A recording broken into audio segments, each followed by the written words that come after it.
Morning mga master. So morning ride tayo ngayon, rainy ride.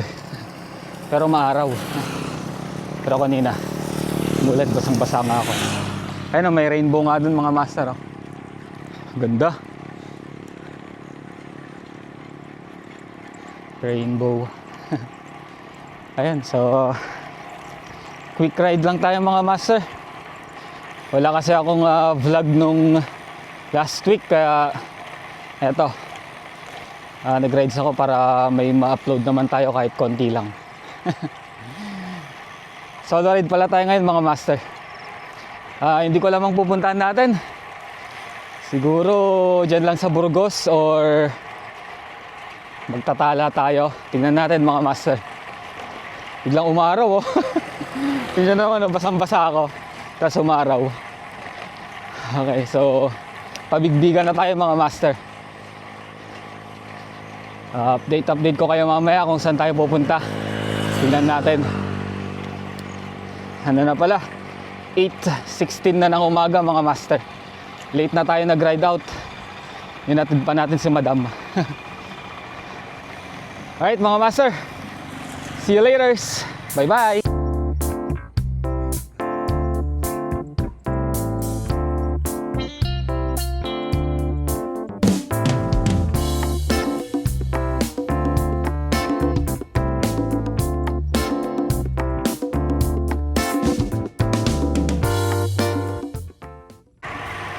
Okay, so bigbigan na tayo mga master.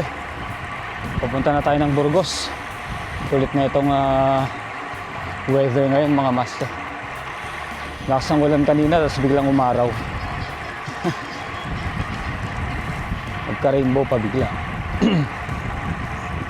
Yan, kita nyo naman. Basang-basa itong daanan natin.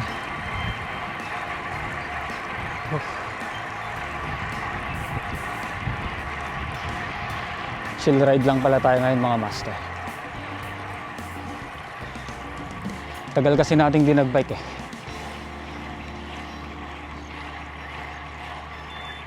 Para mga 1 week mahigit. Last na ride ko. Ay hindi, magto 2 weeks na pala ata mga master. Sarap talaga magbike dito sa bandang Burgos mga master.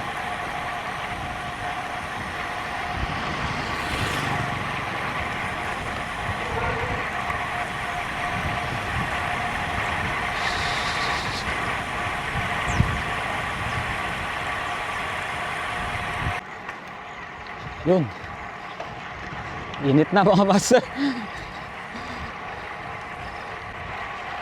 Isang linggo nga umuulan no mga master. Di maka-rides, di makatakbo.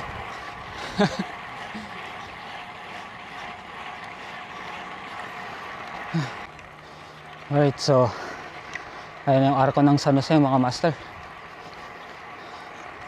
Ahon na tayo di sa Burgos, San Jose, Tarlac.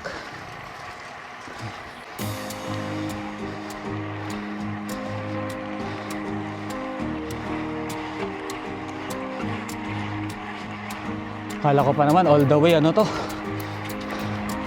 gloomy.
Okay, so pupunta tayo sa Sitio Tala mga master.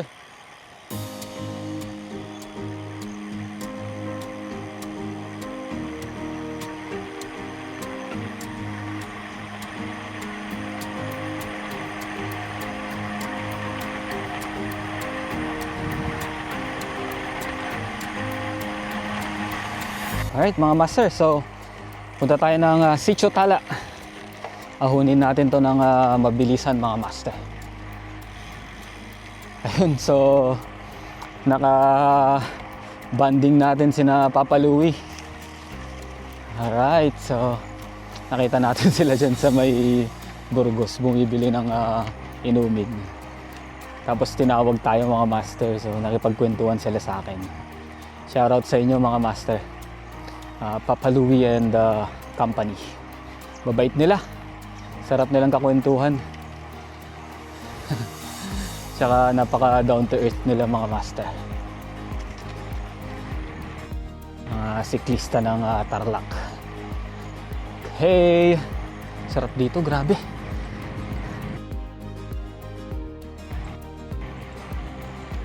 So ahunin natin ito na mabilis mga master.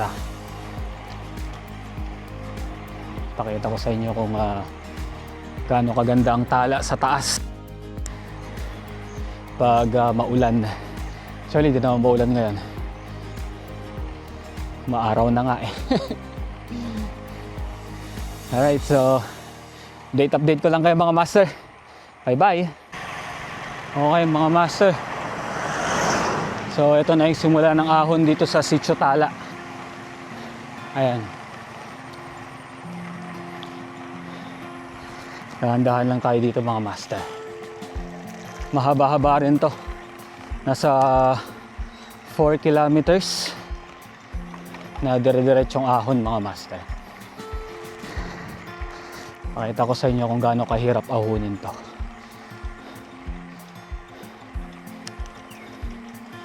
Sitio Tala.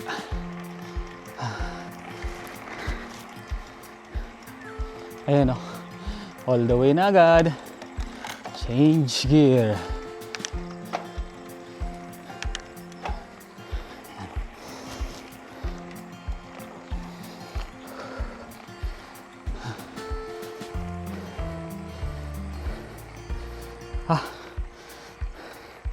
Mukhang nasira yung ano natin. Yung gradient meter natin di gumagalaw.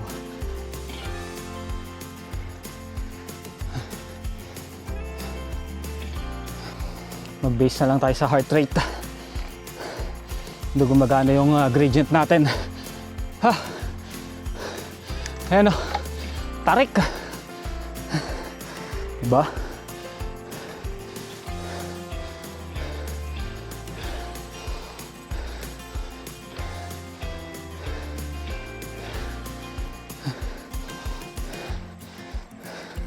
Ayun, gumana na.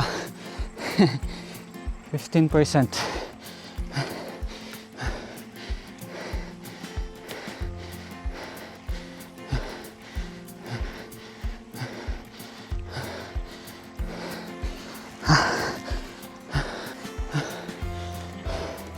Heart rate natin 164.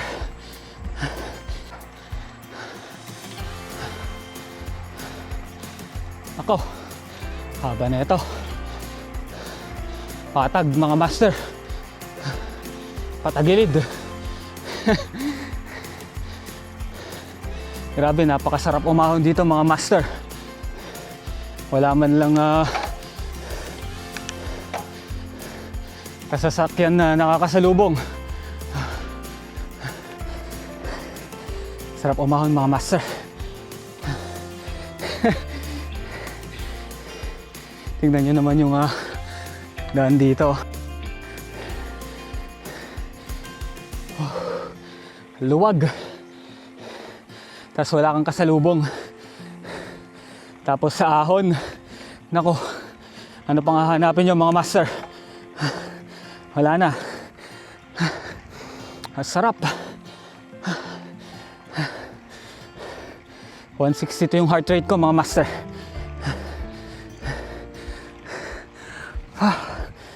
Okay.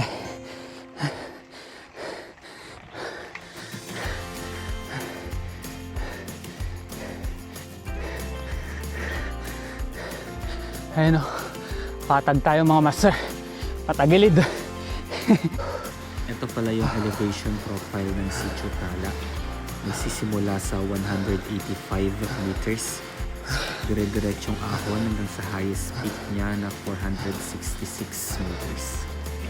Bale, nasa 4 kilometers to na dire-diretsong ahon na merong 3 to 4 sections na sobrang patay.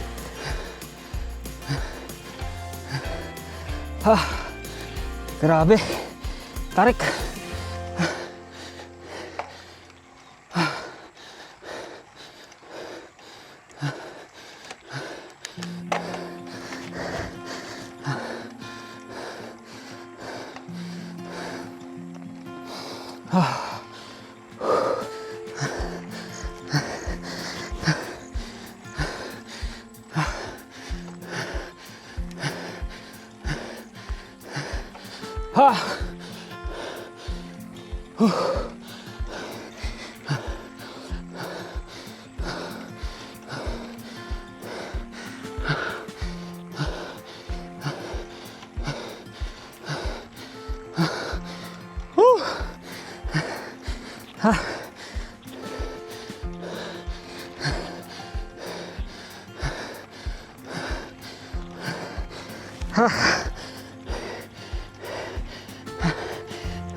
Kaninang sarap mag-bike, no?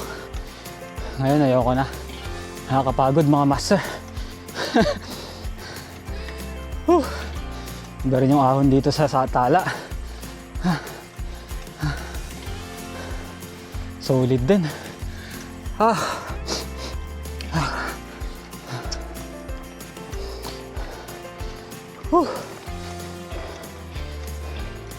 Solid ahon mga master.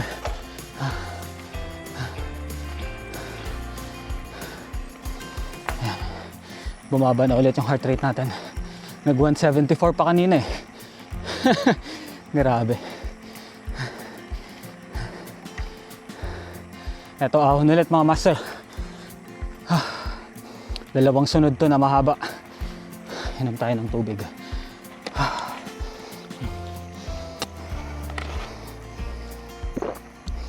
Kita nyo di ba yan?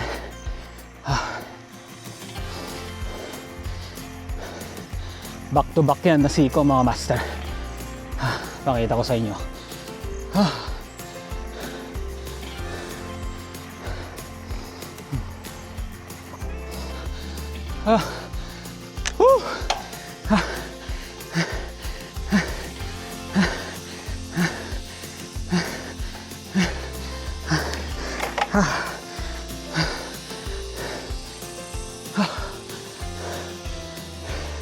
Sabi sa inyo mga bato eh. Woo! Ha!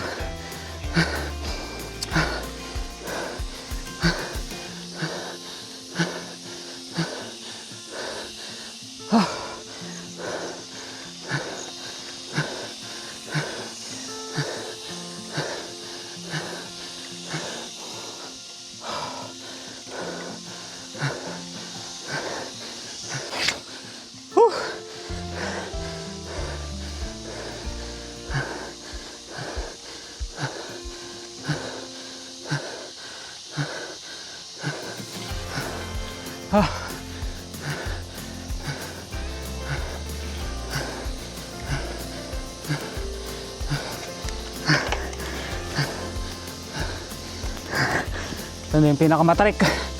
Oh.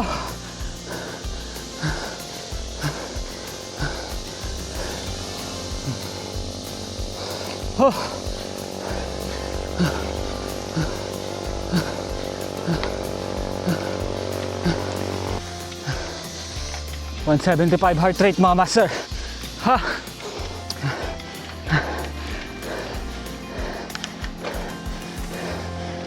Ganun kahirap dito.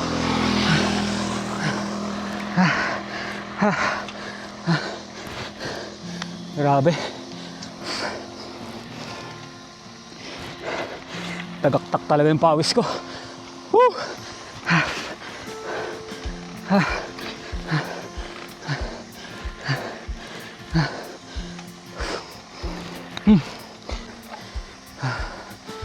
Grabe, mga master. Ayan. Bumaba na naman yung heart rate ko. 158. 60.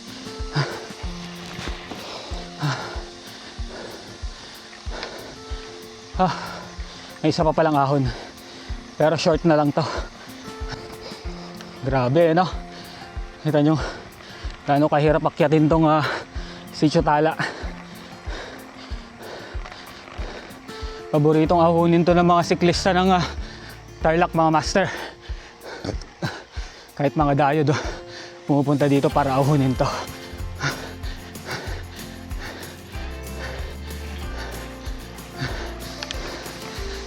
Alam nyo ba, mga master, dito yung first vlog ko. Inahon namin to ni Madam Carmela. Naka MTV pa ako na. Check nyo, mga master. May daan din dito, mga master. Kaso off-road yan. Labas mo yan, bigbiga na.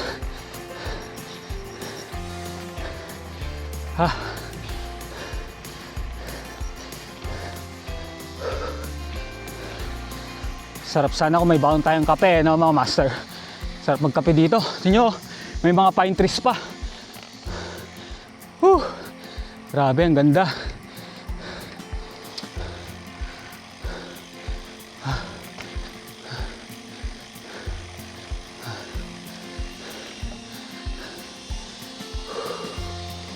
Ayan. Hanggang dito na lang tayo, mga master. Pababa na dyan eh. Yun yung mga master, pwede mo akyatin dyan.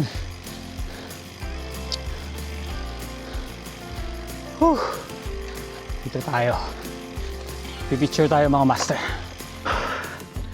Sitio Tala, mga master. Sabay umambon eh, no? Grabe oh. Sabi ko sa inyo, walang mga tao dito, mga master. Di kasi natin makita yung view dito. Try natin pumunta doon, mga master, sa bandang baba. Natin kung makikita natin yung view. Grabe, nasira yung ko sa clip niya, kaya gumagalaw-galaw. Wait lang, mga master, pakita ko sa inyo. Mukhang delikado mamayang bababa tayo Basa yung daan. Uy, biglang umulan Okay lang yan.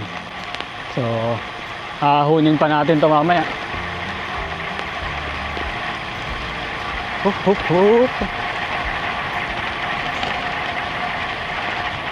Ayun, yung papuntang Twin Falls. Walang makita, mga master. Pero dito, pwede kang umakyat dyan,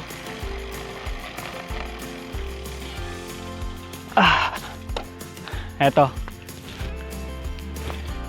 Ayan yung daan. Pwede mo akyatin papunta dyan. Kaso maputik, mga master. Hindi natin maakyat. Wala. Hindi natin makita yung daan dito, mga master, or yung view. Lakas na ng ulan, mga master.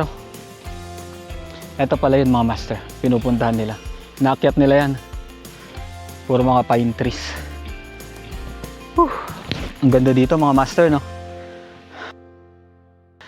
Uwi na tayo. Umuulan na, mga master. Hanap lang ako ng plastic. Or wag na. Bye-bye.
ng rides na to.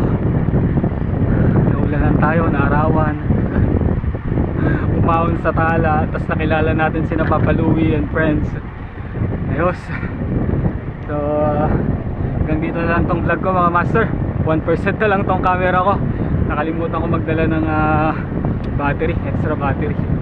3 kilometers na lang tayo mga master, nasa bahay na. So 50 kilometers tong rides natin.